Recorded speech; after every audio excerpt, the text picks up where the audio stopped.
Welcome to First Mover, your first global look at today's action in the Bitcoin, blockchain, and digital asset space. I'm your host, Christine Lee. Joining me are my co-host, CoinDesk Managing Editor of Global Capital Markets, Lawrence Lewitton, and Executive Director of Global Content, Emily Parker. Good morning, Emily and Lawrence. Good morning. Or good afternoon. Still afternoon for you, right? Still in Barcelona. Checking it on Bitcoin. The CoinDesk Bitcoin price XTX index currently at $42,846. Bitcoin is up about 1% over the past 24 hours. The CoinDesk Ether price ETX index is at over $3,000, now at $3,016, rising about 2% for the day. The DFX CoinDesk DeFi index is at 268. Climbing up there about 3.2% over the past 24 hours. The most reliable reference prices for institutions since 2014 are now published under the CoinDesk brand, trusted globally as the leader in crypto news, events, and data. So, Lawrence, we're seeing some green out there. And in Russia, the stock market is back online. Yeah, don't rush out to buy any Russian stocks anytime soon if that's your game plan, because first of all, you can't, if you're a foreigner, you can't sell any of the Russian stocks until April the 1st. Also, you can't short the stocks if you are Russian, and you're going to be stuck with a lot of rubles you can't get rid of. So anybody who is thinking of that, I don't know, maybe if you're running Germany and you're like, hey, you know what? I'm buying all this oil and I'm not going to boycott them. So why don't I just buy stocks? You too will also be affected by these rules. All right. Pay attention, Schultz. Meanwhile, Emily, Fed Chair Jerome Powell has been opining on some features of a possible digital dollar. Yeah, so there are a bunch of comments by Powell, one just saying that, digital currency is going to need new regulations, and also talking specifically about a digital dollar that the United States is very much on the fence about. He did say something that I think could be seen as a positive sign, which is that any digital dollar would need to ensure privacy, because this is a very big concern over any central bank digital currency. So if the U.S. is going to issue a digital dollar, hopefully it will have some privacy protections within it. Lots of macro factors impacting the markets. Let's dive further with our markets guest. The Crypto Markets Update is brought to you by KuCoin, the best place to find the next crypto gem. Got some green on the screens and a little bit of action there in the alt. So joining us now to discuss the crypto markets is Marc Lopresti. He's Managing Director at the Strategic Funds. Welcome, Marc. Good morning, CoinDesk team. How are you? So Good. Great. So of course, where are we right now? Because we're seeing it doesn't make sense for crypto to be up at this moment.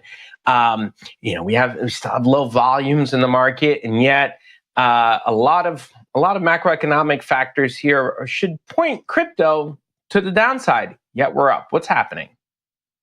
Well, I think there's actually a bull case to be made for crypto right now, Bitcoin in particular. For one, you have Bitcoin and crypto in general being the beneficiary of what appears to be a risk back on approach from investors generally. You see a significant recovery in tech and the FANGs over the past week after getting absolutely hammered in the risk off rotation. You still have that correlation between risk assets and equities and crypto. You see some pretty big movements from some whales. Obviously, that infamous $125 million purchase by Terra with an alleged $2.75 billion behind it to go, particularly into Bitcoin. Additional indication of institutional adoption and acceptance. Comments by Larry Fink. Chairman Powell's comments, actually, I think, good for the industry. So net, things feel pretty good, and sentiment around traders and the marketplace, generally speaking, is pretty positive this morning. Terra aside, and that purchase it almost seems like, I don't know if you remember those things on the Tonight Show where they would have the spinning plates on the sticks there, and it just seems like that's kind of like what's going on with Terra right now. But they're keeping everything up for the time being, and that might be part of it. Nonetheless, we're seeing the volumes aren't where they were months ago. Sure. How would you describe that? What's the reason for that? Is it because, and this is something I've brought up with other guests in the past, is it because we've lost a lot of that interest from Asia because of the restrictions from China, or are there other things at play?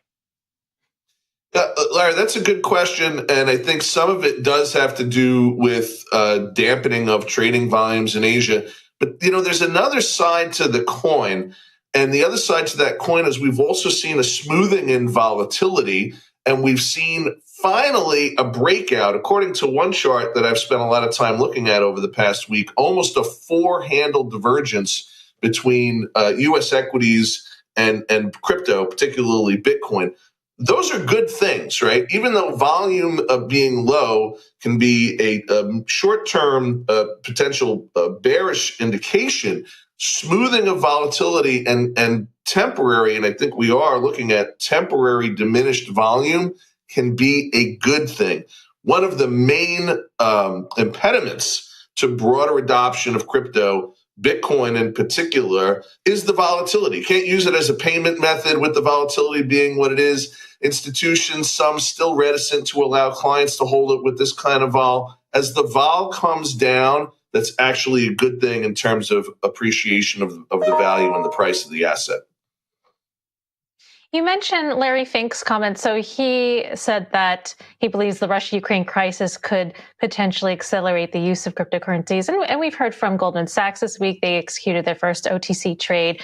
Bridgewater Associates thinking of launching a crypto fund. Is this a steady trend you're seeing from traditional finance, institutional investors having kind of a positive outlook on Bitcoin and cryptocurrencies?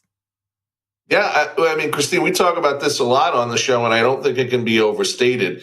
This is a trend that started last year, in January of last year, by most accounts, and it is that ongoing drumbeat of adoption, acceptance by TradFi, the traditional finance banks, wealth management firms, brokerage houses, asset managers, BlackRock being the largest in the world, right, in terms of asset management. So, yeah, it is absolutely a trend. It's a trend that catalyzed and propelled a lot of the positive price action that we saw in Bitcoin and other cryptos last year. It's going to continue this year. Institutional adoption, I say this all the time, institutional adoption of a new asset class almost always drives appreciation of the price and the value in the short and medium term, and 99% of the time over the long term. Mark, can you tell us a little bit about what you're looking at in the alt market? So, we hear a lot about Bitcoin, institutional adoption. What's happening in alts that you find interesting? Well, what we really like is a couple of things. We're starting to see a broader understanding of valuation in the alt market being tied to use case and utility. And I'm talking, of course, of things like Solana, Cardano, Avalanche, Ethereum, of course. We're seeing Ethereum over that critical $3,000 support resistance level, which gives us some pretty good sentiment that that's going to continue to the upside. So seeing that continued divergence, that separation of price action between Bitcoin and the alts, a good thing, another indication of the maturation of the market and the maturation of those other alts, as you mentioned. And again, we're now finally starting to have, as investors, as professional investors, we're starting to have technical things that we can look at and we can measure, and we can say, okay, why do we think that, just to mention some, again, Solana, Cardano, Avalanche, why do they have a value relative to the others? How can we start to think about fundamentals, right? Which is something that traditionally has not been available. Is one better than the other? I'm sorry? Is one better than the other that you prefer, or? Well, they're all in the portfolio. The ones that I've mentioned are all in the portfolio. I'm not going to get into weighting. In some instances, based on the use case, it's a little bit of a horse race, and you look at things like, obviously, transaction cost, efficiency and speed of transaction clearing, and use case by industry, right? The most sort of obvious and talked about being Ethereum powering the unstoppable growth of the NFT industry, even though NFT prices have been down and a bit muted in the past month. So we like all of them, and they're all in the portfolio, the ones that I've mentioned. Mark, we got to wrap it there, but last 30 seconds, price targets for Bitcoin. Well, really, really interesting price movement in Bitcoin 42.6 haven't been that key level going past it. 150 million in shorts getting wiped out at 43,000. The next level we're looking at 45. If it gets there and breaks out, man, oh man, we think we could see some significant additional bullish activity in Bitcoin. 3150 in Ethereum, probably 32 if somebody put a gun to my head on where that next support resistance level is in Ethereum. All right, it's trying to make that $43,000 level. Marc, thank you so much for joining us. That was the Strategic Funds Managing Director, Marc Lopresti. Coming up, MasterCard on cross-border payments amid global uncertainty with Vice President of New Product Innovation, Harold Bossé.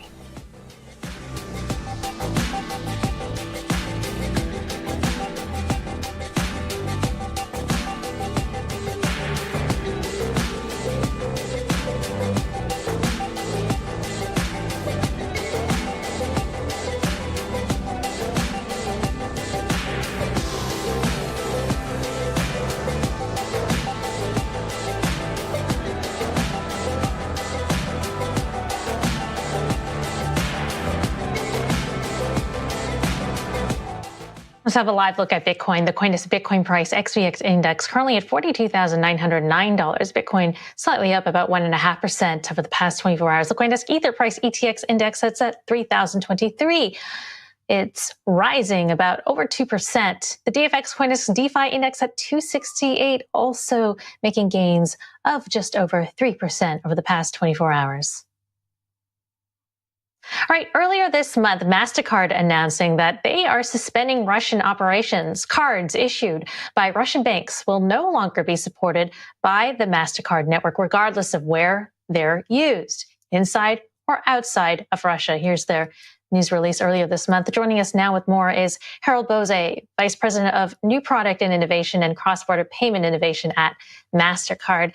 Thank you so much, Harold, for joining us from Barcelona. So this must have been a difficult decision to make for MasterCard because there are Russians who are against war and are victims of Putin's regime, as well as, and they cannot access their credit cards. So is there a limitation to centralized payments services? It's a very good question. As a matter of fact, MasterCard complies with all obligations we have, and there are impacts. I'm personally responsible for cross-border payments, and in our space of cross-border payments, we're looking very much at the crypto assets capabilities, right? And that's go way beyond just the short-term geopolitical situation, but also it's the upside towards a much larger opportunity in the market. And what I'm talking about is, we're at an inflection point where digital assets have been used maybe at the fringe. They're becoming more and more prevalent and accepted by the wider population. It's quite interesting to see that it's for very, very numerous use cases, but MasterCard's future is multi-rail, multi-platform, and it starts with payments, and that is global. We're a global company by nature. So the work we're doing is extending our services and embracing new networks, especially around digital assets. Right. So for many folks in the crypto world, censorship is a concern. So what is the plan for MasterCard going forward to adapting to crypto and those who are wanting to adopt the Web3 world? Well, so there is a challenge here, right? The customers have already adjusted to the new normal, right? It's showing appetite. We see a lot of movement in the digital asset space, from the crypto space to the NFT space.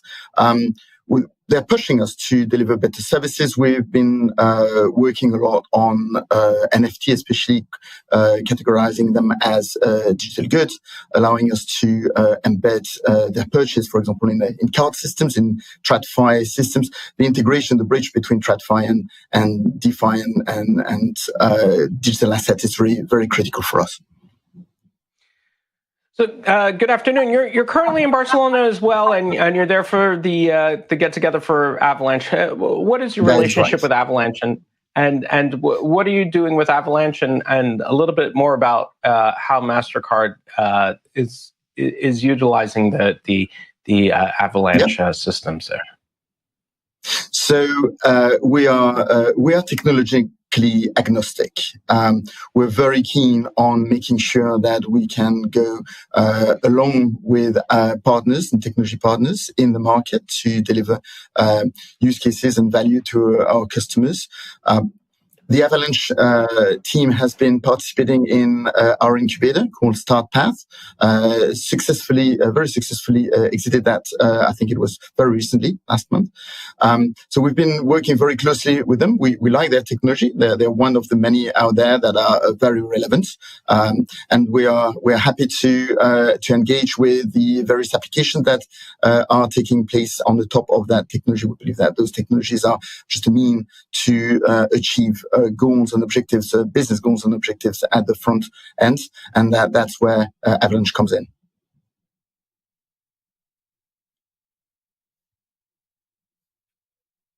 Oh, Emily, you're on mute, I believe. Just to ask a larger question about MasterCard's role in this whole kind of crypto thing, I guess, why does cryptocurrency need an entity like MasterCard at all, or any credit card, right? Because the whole idea of crypto is supposed to get around these third parties and get around these intermediaries and allow for more direct forms of, payment between individuals. So why does MasterCard even need it in this crypto world?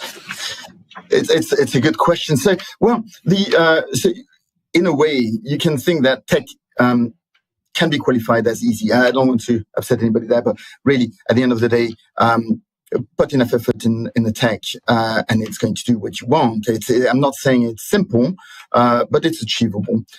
Scaling up is hard, right? Today, we're probably not there yet in terms of digital asset and cryptocurrencies and the whole stable coin. We're not there. We're probably at the end of the beginning. But the opportunity is to scale up. You need an ecosystem to do that. To strive, you need to make sure that there is a competition, but also there is a community and communities. We have that.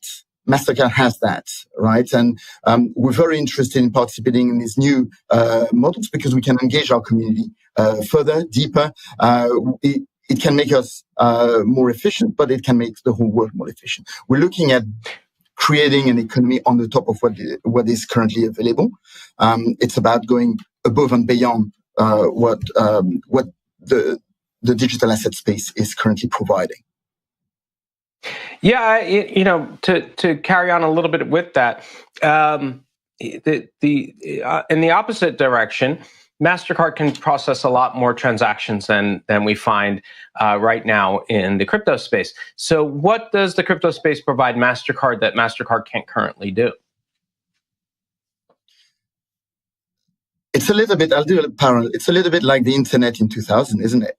It's the new space, Web3, the new digital assets enable certain relationship business models that were not achievable before.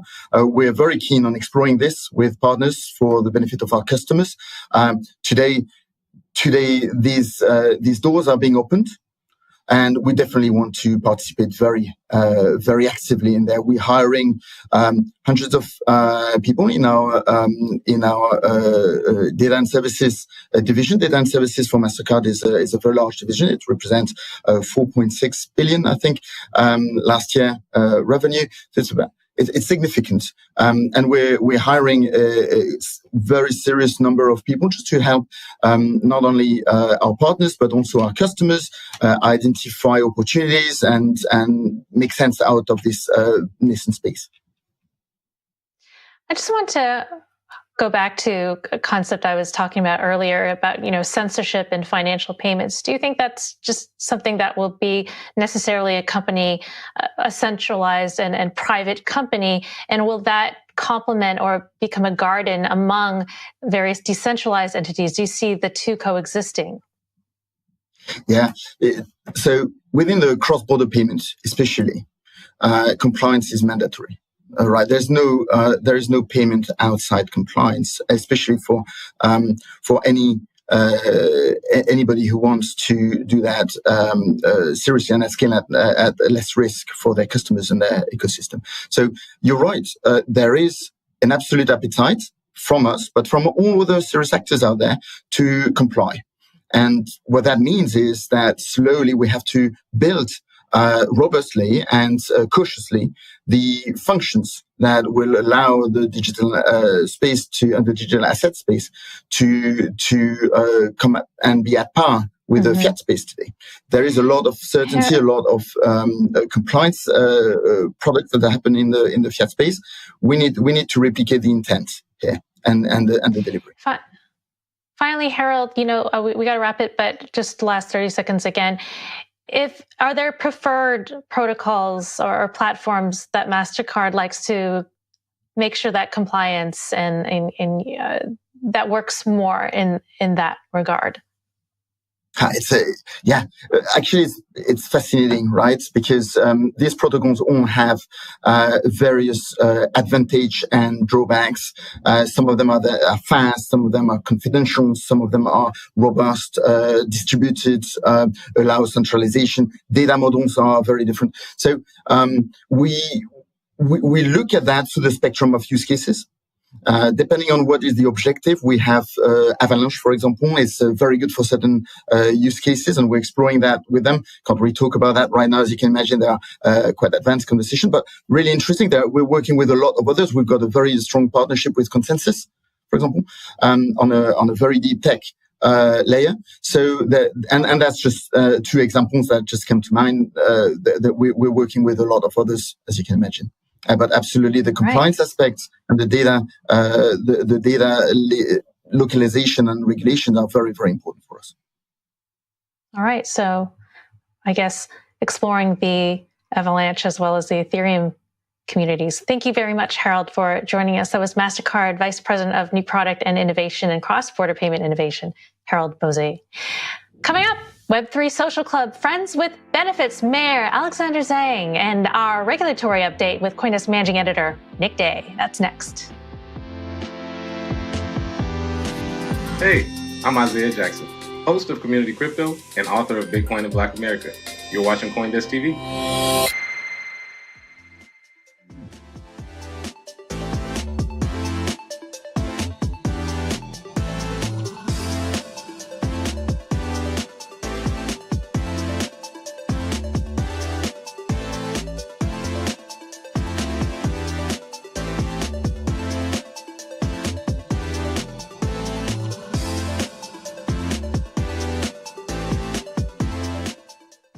Welcome back. Time to check in with CoinDesk Global Policy and Regulation Managing Editor Nick Day, who's also the editor of CoinDesk, the State of Crypto newsletter. Good morning, Nick. Okay, so you were roosing around the OFAC budget, and there's something that you feel went unnoticed. Tell us what that was.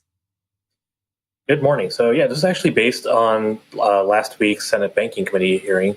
One of the witnesses, Michael Mosier, who's formerly acting FinCEN director, asked Congress to pass a budget that would authorize FinCEN and OFAC to receive the full budget they're supposed to under the Anti-Money Laundering Act of 2020. And basically what's happened is the AMLA in 2020, this was passed as part of a massive omnibus National Defense Authorization Act, so a must-pass bill, basically tasked FinCEN and OFAC and a couple other agencies with some new responsibilities, including ones that pertain to crypto, so monitoring crypto transactions and such. Specifically for illicit transactions. Now, they were supposed to get a combined $74 million as part of this, but that was supposed to be authorized in the 2021 fiscal year budget. But Congress never actually passed that budget. We've been kind of operating on continuing resolutions, so stopgap measures for the last several months, which basically means that funding has been frozen at whatever 2020 levels were. In other words, these agencies are being asked to do more without getting the appropriate boost in resources that they were supposed to get. And this doesn't just apply to FinCEN and OFAC. The IRS is another such agency that has said it needs more resources to properly oversee its jurisdiction, including crypto transaction and taxes. So this is kind of a widespread problem that is resulted from the current status quo. Yeah, sounds like government asking a lot, little resources. Plus, we heard a few comments on cryptocurrencies from Fed Chair Jerome Powell and the Bank of England Governor Andrew Bailey. What did they have to say? Yeah, so speaking yesterday at the Bank for International Settlements Innovation Summit, both Bailey and Powell basically said, they need to coordinate their oversight of crypto and DeFi in particular. If countries do not coordinate, then you risk regulatory arbitrage. So companies might go from a more strict jurisdiction to one that is less strict or has gaps in its regulatory regime. And this is kind of standard stuff. We're seeing regulators all over the place say, like, yeah, we need to coordinate. We didn't make sure that there is no such regulatory arbitrage because that could be bad for, XYZ companies or XYZ countries. All right. Thanks for the update, Nick. That was CoinDesk Managing Editor of Global Policy and Regulation, Nick Day. Don't forget to sign up for the State of Crypto newsletter on CoinDesk.com. The CoinDesk Spotlight is brought to you by Nexo, the place to earn on Bitcoin, Ethereum, and more.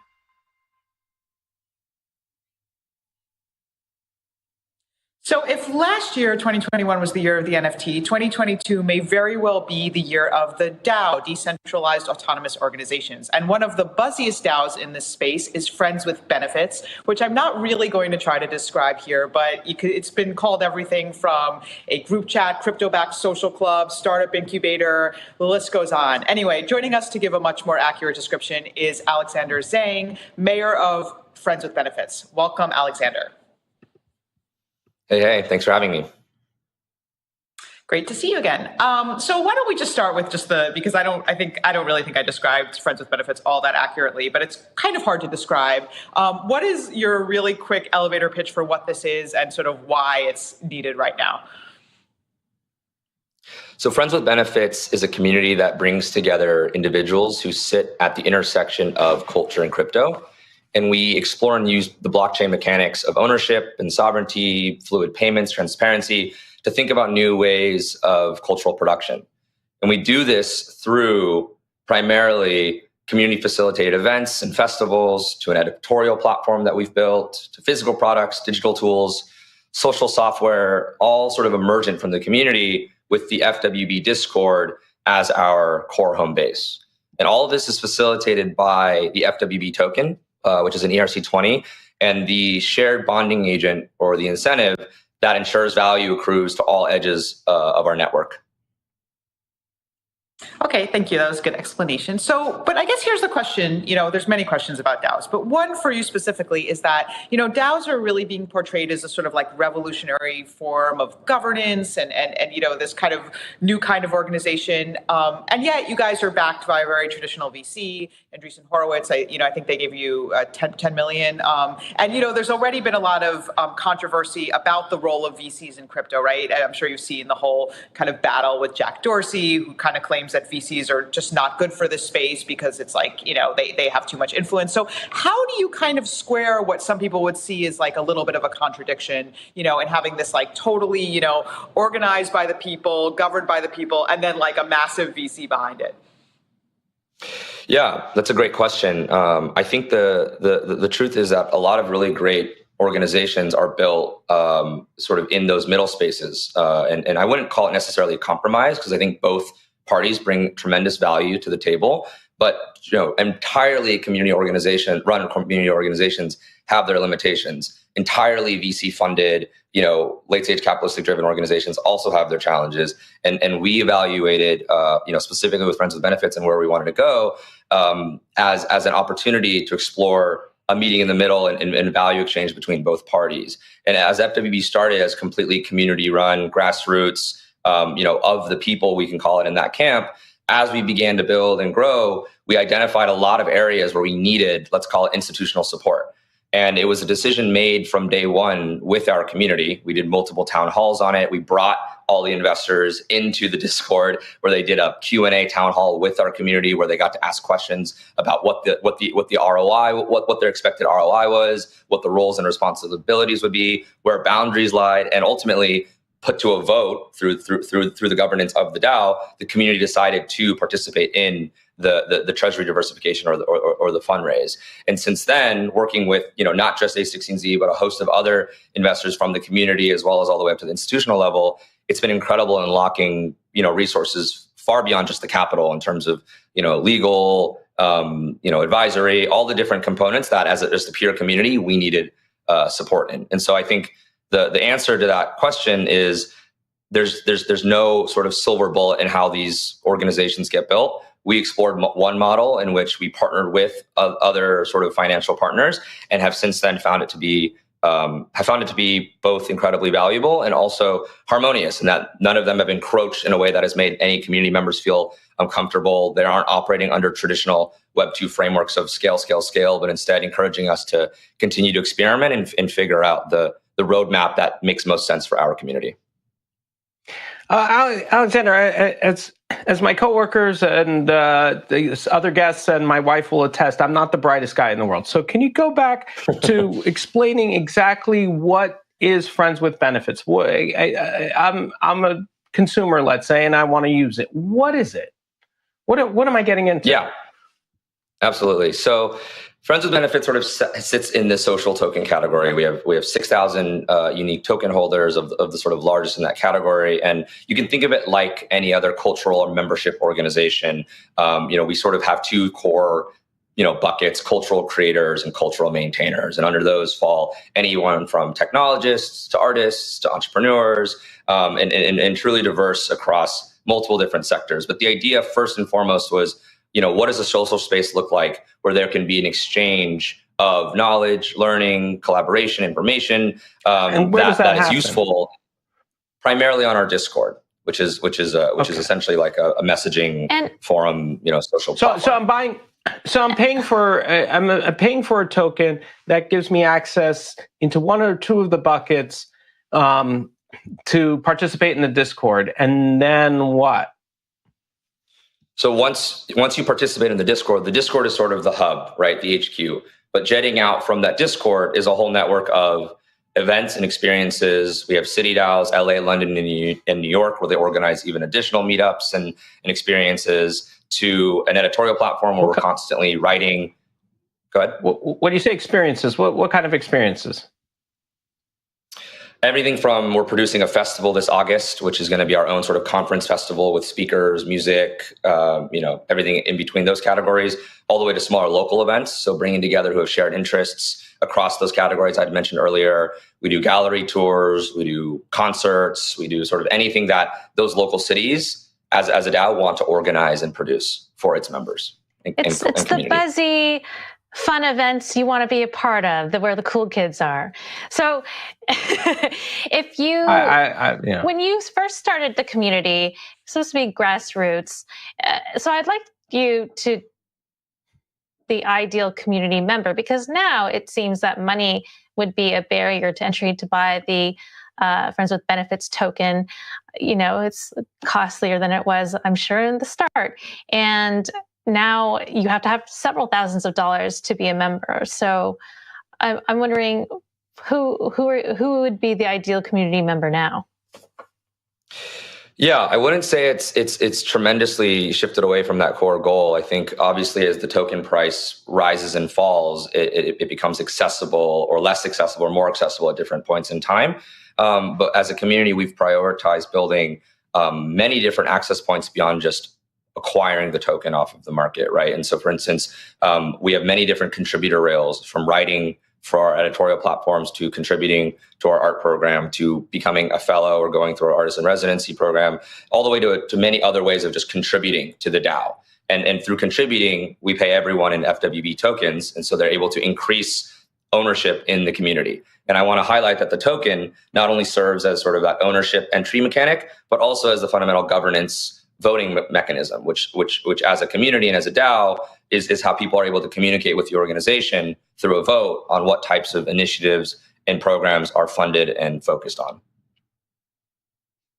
So just to break this down further and to follow up kind of on Lawrence's line of questions. So, I think you just explained why the token exists and, what the token does. But I guess the question is what are some of the problems that it solves, right? I mean, because this idea of social clubs and this idea of social communities, I mean, obviously these have existed for a long time, right? And I can sort of see why, abstractly this idea of every member having more of a stake or having more ownership, yes, in theory that, but what was the thing that you couldn't do before that you can do now with a DAO structure? Because I think that would be really helpful for just convincing more ordinary people that this is something that is changing the game. Yeah, I mean, at its core, I haven't found the tools that the sort of blockchain, or let's say the token, has provided in large scale human coordination and a value accrual to multiple users across an entire network, right? I think in traditional community organizations, which is even the background that I've come from, the traditional corporate structure has been limiting and has kind of put you into a box in terms of the types of business models you have to generate explicitly revenue for those community organizations. Now, in a Web3 context where community members aren't necessarily paying a recurring subscription fee, they're purchasing ownership in a community that let's say they decide that they don't enjoy the community, they're able to sell, they're able to exit, is incredibly empowering. And also the ability that those individuals are able to fundamentally vote on the direction of that organization is also, in my opinion, really groundbreaking. And the fact that it's all recorded on chain. And so while a lot of the, let's say, organizational activities aren't novel in that between the platform and its users because of the sort of the primary form of economic activity, which would have been advertising, right? And so this new framework of allowing the community members to directly have an ownership and a say in the future stewarding of that thing that they want to participate in is what excites us, fundamentally at the end of the day, as well as a core goal of our organization is how do we introduce these new Web3 frameworks of ownership to people who aren't yet involved in crypto, right? So thinking about how to introduce it to the next generation of artists or creatives and teaching them about the power of value accrual and ownership and fluidity of payments and all these things that haven't been as present in over the last decade. So what's the vetting process here? Because, there have been social clubs that have been started in the recent past, and you would see them in the meat space, at least in New York. And quite frankly, they were terrifying. It's a lot of either finance bros or crypto bros. And it was just a lot of bros who have a lot of money to get entrance into a club. And they were, quite frankly, people you just wanted to run away from, and yet here they show up and they're sitting next to you and they're talking your ear off about something you don't want to hear about. So what exactly is this going to do? How are you attracting, first of all, people other than bros, but making it more diverse? And what are you doing to sort of create that atmosphere? Are you doing anything at all? Is there an application process? What are the criteria for joining? Yeah, there's a couple different things to unpack in that question. I'll start first with the diversity component. That is fundamentally core to the organization, and in my belief in how do you ensure a community or space is diverse has to start from the fundamental leadership team and sort of the core organization. And so our team is fundamentally diverse, sort of at the genesis, and as we've begun to hire and bring on all the different contributors from the community, everything fits sort of our internal criteria of ensuring that those values are met. That fundamentally trickles down into every different aspect and sort of surface that we do. And so that's sort of from the top level. And then additionally, just making sure we're always partnering with the right cultural and community organizations that are up and coming, as every week there's amazing new models and frameworks and other sub communities that emerge that share the same ideals we have of diversity, and making sure we're allowing them to participate and folding them into FWB. On the application process side, how that works, this too is a really interesting experiment. We allowed the community to decide who the future community members are. And so there's a membership committee. It rotates every season. It's comprised of community members. They have sort of a loose set of criteria that they follow that isn't bound by how much money you have or how accomplished you are, but more so what do you want to sort of contribute to the space, and how have you contributed to to sort of the culture or the Web3 space to date. And actually, one of my favorite questions in sort of the process is crypto the least interesting thing about you, and what else are you into? And it's really less about aggregating a bunch of, as you call it, crypto bros, and more about using community and the tools we've built as a way to introduce Web3 and crypto to non-crypto users.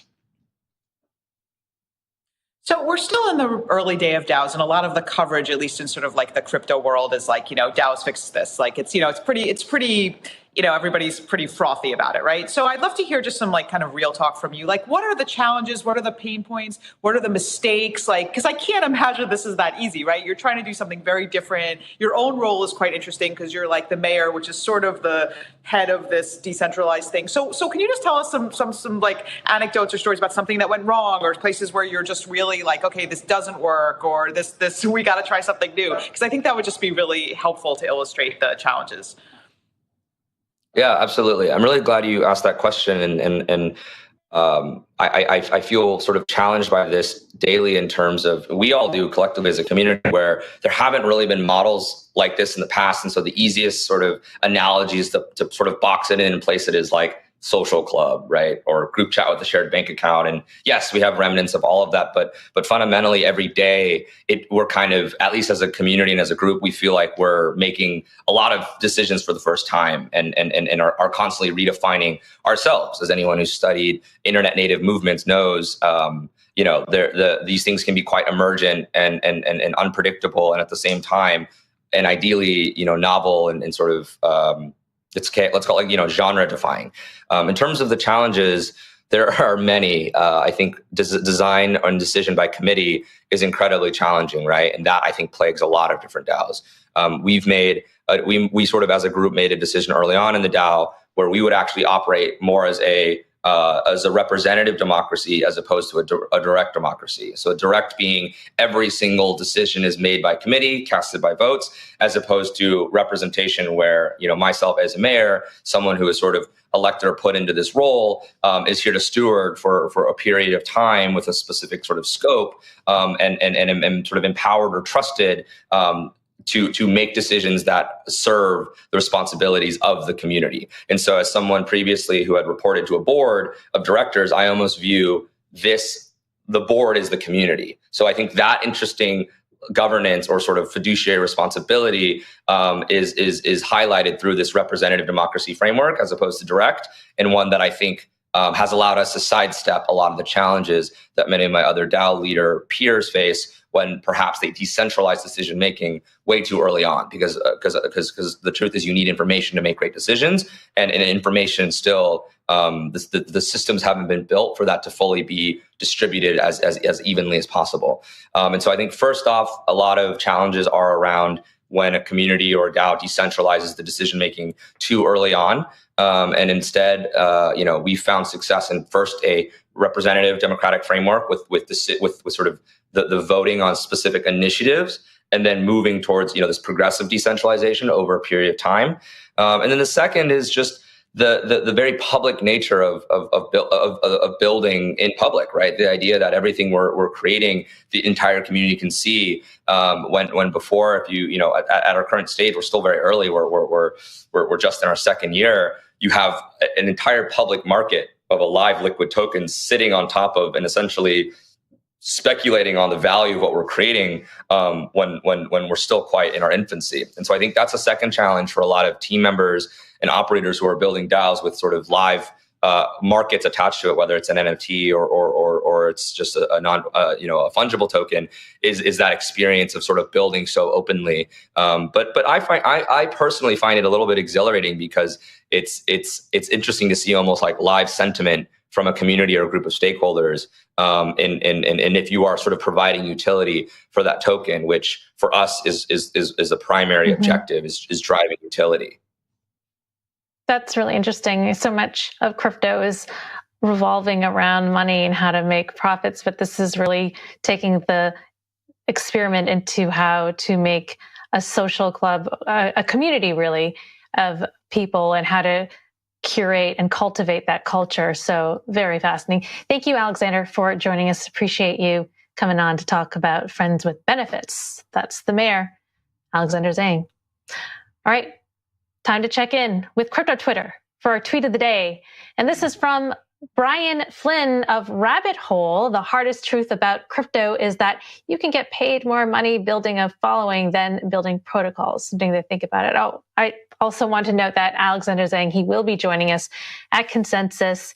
He will be a speaker June 9th to 12th. That's happening in Austin, so be sure to find out more. Join us at Consensus by CoinDesk. That's it for First Mover. Thank you, Emily Parker. Thank you, Lawrence Lewitton. I'm your host, Christine Lee. Meantime, check out The Hash at noon Eastern and All About Bitcoin with me at 3 o'clock. You're watching CoinDesk TV. Next up, stay tuned for the daily forecast to see what's happening in the Asia crypto markets.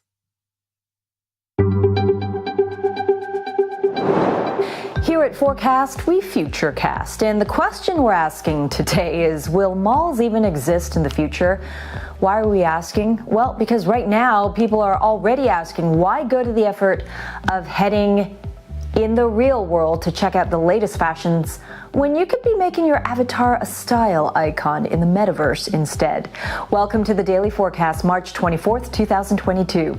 I'm Angie Lau, Editor-in-Chief of Forecast, covering all things blockchain. Well, Decentraland's first ever Metaverse Fashion Week kicked off today, featuring everything from catwalk shows to virtual shopping experiences, as well as Singapore-based NFT marketplace Bright Hall's Fashion Eden pop-up showroom. We're going to take a look at that, plus a whole lot more coming up. Let's get you up to speed from Asia to the world. Join thousands of NFT traders who already start their day on CryptoSlam. Well, let's kick off with some of the top stories coming out of Asia today. First up, Chinese companies are sparing no effort in their attempts to ride the metaverse wave. The latest is partially state-owned telecoms giant ZTE, which has successfully registered a number of metaverse trademarks. According to Qichacha, a Chinese business data tracker, the English trademarks include ZTE Meta and Metaran. Just last month, the metaverse was discussed at a national level at China's most important political meetings, the Two Sessions, while the National Intellectual Property Administration in China said it had received over 16,000 trademark applications containing the word metaverse. Now, ZTE is not without controversy here in the English-speaking world, with President Biden banning it from receiving new equipment licenses in the U.S. as it was deemed a security threat to the country. However, on Tuesday, a U.S. court ruled that the company should be allowed to end a 5-year probation for violating sanctions by illegally shipping U.S. technology to Iran. Meanwhile, in India, authorities are chasing investors trading in crypto and NFTs over tax evasion. They're coming and knocking. And Bollywood superstar and Indian icon Amitabh Bachchan is among those being brought to book in connection with the sale of his NFT collection. Featured on the BeyondLife.Club NFT marketplace, they include poem narration and vintage posters, and were reportedly sold for a little under $1 million US, on which an 18% goods and services tax was due.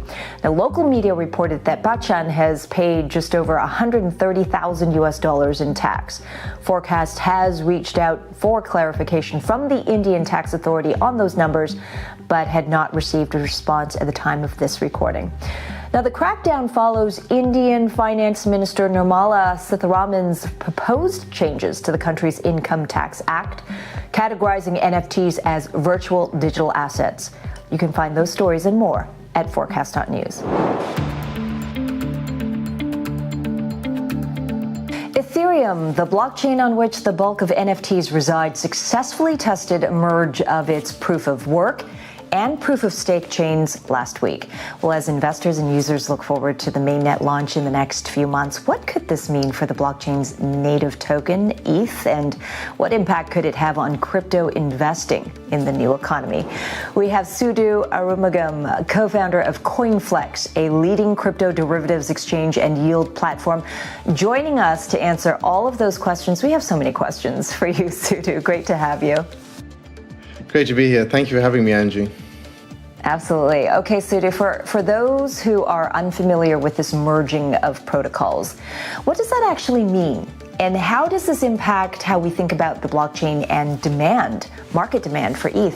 ETH is moving, as you say, from a proof of work to a proof of stake model under the merge towards ETH 2.0, or the beacon chain. And what this essentially means is that Ethereum goes from being technically a inflationary asset, which means that it's there's a lot more supplied every year into the market, to a deflationary asset in that what's supplied versus what is burnt means that in net there's less and less ETH available in the ecosystem every year. And the mechanism for that essentially is that a good chunk of the gas fees or block rewards that go into each block is now being, instead of being given to the miners, is now being sort of burnt within the ecosystem. So it causes a scarcity, and of course that starts asking the question around, what does that mean for price? And what does it mean for price? It's also expected to significantly impact Ether staking. How is moving to proof of stake increase yields or returns for investors? How should the market think about it? Yeah, it's a very interesting question. I mean, right now, if you wanted to stake your ETH, typically you'll probably earn sort of like 3%, or something around that.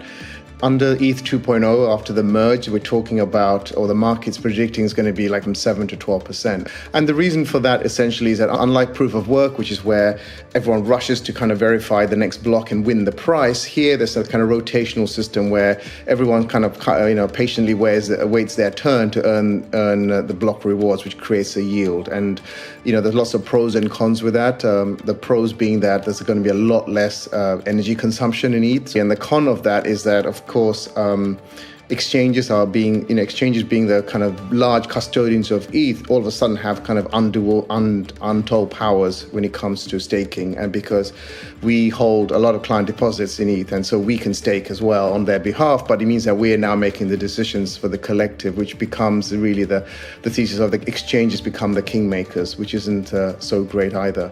But in terms of the price action, it's been very, very bullish. ETH is now up at $3,000 again, having tested the lows at around $2,250. And also the fact that the yields are doubling. So it is an overall bullish environment in a bearish market. It's interesting to also understand the dynamics from an institutional point of view. As we talk about mass adoption, there's also this drive of institutionals in this space. Do you think that as ETH 2.0 comes to fruition and the move to proof of stake, do you think this is going to further institutional adoption? If so, why? Yeah, I don't think the merge itself is a whole factor from an institutional perspective. From a retail perspective, it is, because under ETH 2.0, there's kind of lower gas fees and more certainty in fees, which is important for retail users. If you're an institutional user and ETH fees have been pretty horrendous this last 18 months, I don't think you really care about fees spiking from $30 to $200 if you're an institutional customer. I think for the institutional customers' adoption, to your question, I think really what we need more around is the UI UX of interacting with DeFi, and there's a lot of things going on in that front. We've moved along for MetaMask is obviously a great bit of tech. Now we've got sort of institutional grade MetaMask with a lot of custodians providing this within a more secure institutionalized framework, as opposed to having it on your browser, on your computer, and keeping it permanently hot, for example. I think those sort of incremental additions is going to help with institutional adoption. And there's so many more ETH killers, if you will, and layer 2 solutions that are also driving more people into this space beyond just ETH. But it's great to see all of the innovation in this new economy. It's great to talk to you, Sudhu. Really appreciate the insights here. Thank you for having me, Angie. Great to chat. And finally today, fancy getting your fashion fix virtually? Well, that's exactly what you can do at Decentraland's first ever Metaverse Fashion Week event, which kicked off today. Forecast's Carolyn Wright took a look at what the future could hold for AI fashion. Following a special preview featuring high-end fashion department store Selfridge's inaugural branch in the Metaverse on Wednesday evening, the event formally got underway on Thursday. With over 70 fashion and luxury brands involved, a new fashion capital to rival Paris, Milan, New York and London may be on the rise. 9 venues scattered across the Metaverse map will host fashion exhibitions and shows with participation from the likes of Dolce & Gabbana, Tommy Hilfiger and Estee Lauder. Also getting involved is Singapore-based NFT marketplace Brighthall, which is hosting its Fashion Eden pop-up showroom on the rooftop of the Cash Labs Art Gallery. The collection of fashion and art has been selected by Hong Kong curatorial collective The Meta Art Club. It includes a unique collaboration where the digital couturier Nicolo Casas has created a 3D printed dress, which the digital video artist Frank Nitti 3000 has animated in a series of 12 NFTs for the event. Metaverse Fashion Week continues through to Sunday, and unlike traditional fashion weeks, no VIP ticket is needed, just a wallet address. For Forecast, I'm Carolyn Wright. And that's the ever-fashionable daily forecast from our vantage point right here in Asia. For more, visit forecast.news. I'm Editor-in-Chief Angie Lau. Until the next time.